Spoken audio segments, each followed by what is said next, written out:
Hey guys, it's Lefforge. Welcome to my channel. I'm so glad that you're here today because I am going to be sharing with you all of the things that I wish I had known before I sailed Disney Cruise Line for adults only, and you are not going to want to miss this. So I want to let you know before I get started that today's video is actually a collab with one of my best friends, Allison WDW Girl. I will put a link right here to her video. I'm going to be sharing the things I wish I had known about sailing the Disney Cruise Line with adults only, but she and her wife Leanne are going to be sharing what they wish they had known about sailing with their two precious little ones, Rosie and Ruthie, of whom I am a huge fan. So make sure you go check out that video when you're done watching this one. And if you are here after watching Allison's video, welcome. I hope you'll stick around. I hope you'll subscribe, like, comment, and hit that little bell notification so that you don't miss a thing. We just got back from an amazing cruise, 4 nights, 5 days on the Disney Dream. We were in Nassau, Bahamas. We were at Castaway Cay, Disney's private island. We had a day at sea, and oh my goodness. I had so many of you ask me before we left, really? You're gonna do a Disney cruise without kids? And y'all, any reservations that I had about that are now completely gone, but I am gonna share with you a few things that I wish I had known. We kind of figured these things out throughout the trip, but a lot of them I wish I had known from day one. So let's dive right in. So the very first thing I'm gonna tell you is a little counterintuitive, especially for those of you that know me. I am always early for everything. When it comes to Disney Cruise Line, do not be early. Now, this isn't necessarily true about getting on the ship. We were one of the first people on the ship, and I really liked that. But it is true when it comes to things like the muster drill, things like your meal times. People who show up early end up waiting in a very long line. If, however, you show up at the muster drill 3 minutes late, you walk right in, you do the drill, you are back at your room. If you show up for dinner 3 minutes early, you are at the back of a huge, long line. If you show up for dinner 5 minutes late, you walk right into the restaurant. And you know, I think this is kind of true anytime you're trying to corral a bunch of people into one space. You know, if you're an early bird, I'm so happy for you, but you will end up waiting in line. Show up a couple minutes late, you're gonna walk right in. We also found this to be true of the shows. We always showed up to the shows 2 or 3 minutes late. Here's a little secret. Your cruise director gives a little speech before all the shows, so you don't actually miss anything if you show up late. Don't tell anybody. But we showed up late for the shows, and we're always able to get a great seat without any problem whatsoever. And none of that, you know, crush of people waiting in a line to get into someplace. I just am not a fan of that. Kind of just keep in mind that sometimes you can be a little bit late and you can avoid a whole bunch of crowds and a whole bunch of frustration. And when it's an adults only cruise, really even with your kids, who wants that? You don't need to put up with that. The number 2 tip I'm going to share with you is take advantage of the rainforest room. Now, this is part of the spa area. It is the Senses Spa. It is a separate area though from the spa, and you have to have a special wristband. You can either buy a day pass or you can do what we did, which is a length of stay pass. I think it was $135 for both of us, and that includes access to this very uncrowded area with these beautiful jacuzzis that are 2 people only, which is nice, that look out over the ocean. And then there are these tile heated loungers that are just spectacular. There are aromatherapy showers.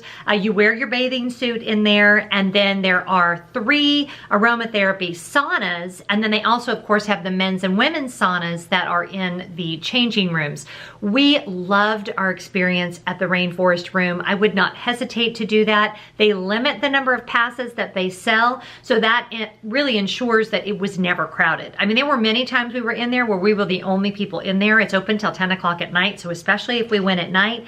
But even when it was like the most crowded, I think there were 2 other couples in there with us. So it is a lovely experience. Now, this is not included just because you get a spa treatment. You do still have to buy it, pay extra for it, but it has this very exclusive feel. You have your own little area to hang your robe up, and all the towels and the cucumber water, and just the whole thing had a very grown-up exclusive vibe, and we felt it was worth every penny. Along those same veins, get spa treatments. Budget some money. If you're celebrating an anniversary or a honeymoon, ask for Disney gift cards so that you can do spa treatments while you're on your cruise. It's super easy, by the way. You just go down to guest services and give them your gift card, your Disney reward card, whatever you want them to apply, and they'll apply it to your account. I got a massage, Scott got a massage, I got the fire and ice, pedicure and manicure. The spa there is just spectacular. The people that work there are fantastic. And again, it has a very grown-up vibe. There's also a juice bar up there that I took advantage of a couple of times, especially if you're someone that usually eats on the healthier side. That's a great place to go and get some really good quality nutrients in you. I found that very beneficial a couple times, and we just love the whole spa area. So definitely budget some money for the spa treatments. The next thing I'm gonna make sure that you do is get room service. Now, this is especially nice if you are lucky enough to have a veranda like we did. We took advantage of it on the day that we were sailing out of Nassau. We got cheeses and I had a glass of wine and we looked out on the water. It was just spectacular. I think I've used the word spectacular 15 times. So mark down how many times I've said spectacular, and someone put that in the comments below. I need a thesaurus for my YouTube videos. But room service is included. Now, there are a few specialty items that are an additional cost on room service, alcohol and things like that. And the tips for your server, you want to do in cash. That's the one situation where you want to tip your server in cash. So bring some cash if that's something you want to do. But I was so glad that we had done that, because we were able to just sit and enjoy some time out on our veranda. And really, times when the ship might have felt a little crowded, that is the place to be, on your own private veranda, overlooking the ocean, waving goodbye to Nassau and eating some cheese and drinking some wine. There's nothing wrong with that. So definitely, especially if you're sailing on an adults only cruise, take advantage of room service. I actually wish we had done more of that, but I absolutely love that. My next suggestion is in regards to the adult areas of the ship. Make sure when you first get on board, you know all of the adult areas. You've got the Quiet Cove pool area, you've got the Quiet Cove Cafe, which is a coffee bar.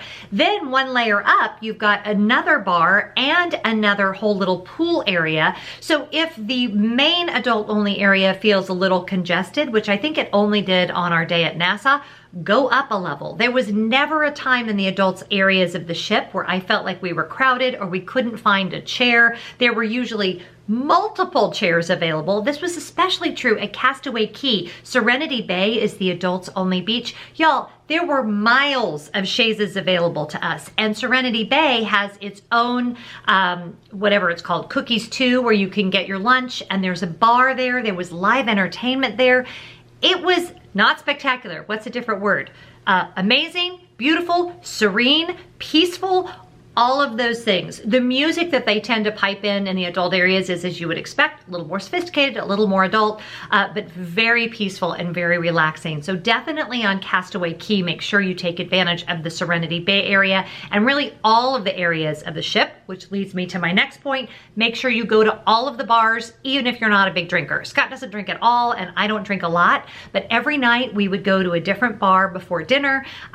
Pink was my favorite. That's the champagne bar, and they had a guy playing live piano every night. Another bar would have acoustic guitar.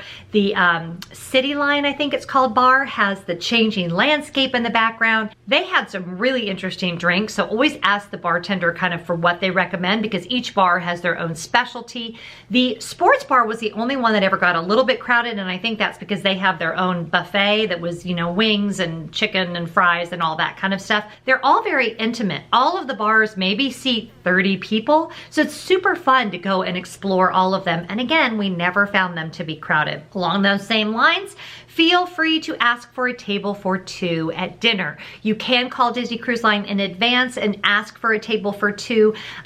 I wouldn't have minded sitting with other people, but because it was our anniversary, I love that we did this. It's not always guaranteed, but it did make for a much more romantic experience. But having said that, also don't feel like you have to go to dinner. There are lots of options to eat dinner, and if you maybe just don't want to be around a lot of people, you're feeling like you kind of just want to be the two of you, you could get room service. You certainly could do Remy or Palo. We booked kind of late. We only booked this trip like 3 weeks before we sailed, so we weren't able to get a reservation, but I would have even been okay with doing room service one night, or even, you know, going to the sports bar, doing that buffet. You could always do dinner at, you know, Flo's V8 Cafe. There are a myriad of options. So because you're adults and because you can kind of go with the flow, be flexible. If you don't feel like dressing up and going for dinner, don't get room service. If you don't feel like going to the show, don't go to the show. We did not go to all of the shows, although do see Beauty and the Beast because it's spectacular. Make sure you see Beauty and the Beast.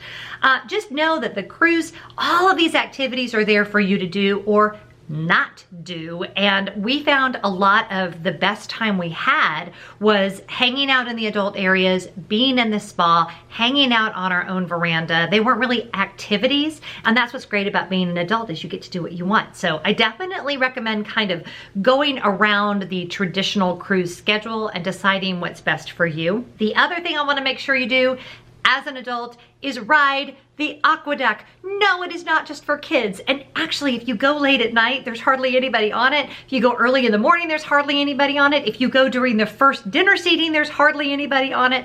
We had multiple times where I felt like we were the only people on this cruise. Now, granted, there was also a lot of times where there was a lot of people, but if you're smart about it, you can find these times. We could have just ridden the AQUA over and over again. We didn't. We only rode it once because it was getting kind of chilly, but I do regret that. I wish we had ridden it more. It is a blast. Do not miss it. No, you will not feel silly riding the AQUA as an adult. It is just do it. Just trust me. Just do it. The next thing I want to tell you about is Pirate Night. Pirate Night is awesome. It's fun. It's energetic. It's chaotic. We are not big crushes of crowd people, so I wish we had just gone up to deck 12 or 13, the adult decks, and watched the fireworks from there. We watched a little bit of the show, and hear me when I tell you, Scott and I really do love kids. We love being around kids. We love the energy of kids. We loved watching the kids dance with the characters and meet the characters. I mean, that was just fantastic. But when everybody's kind of crowded in together like that, I get a little stressed out. So in hindsight, if Pirates Night is not super important to you to like see the show, maybe watch it on YouTube before you go and then head up to the adult bar area. You will find lots of other adults up there getting drinks and watching the fireworks, and it's really quite lovely. So that is my final tip, is to find the kind of hidden, quieter areas in the ship. And one of the examples I'm going to give you is the Meridian Bar. It's actually the bar that is in between Remy and Palo. And after the dinner seating is over, it is still open. And they actually have like a brandy tasting up there every night. And that is where we met our friend Danny, who's a screenwriter, who was on his third back-to-back cruise as a solo traveler, which was super interesting to talk to him. And when I say that we were frequently the only people at the Meridian Bar, I'm not exaggerating. We were frequently the only people up there. So we could order a drink and look out at the ocean and be completely alone. So kind of scope out ahead of time all of those little areas on the ship where you're not going to be around crowds, you're not going to be around a lot of people, and you really can have a very romantic adults only Disney cruise. And then one more little bonus thing on that. Some of you asked me about would I ever do a Disney cruise by myself, and my answer is hands down 100% yes, I would do a Disney cruise by myself, and here's why.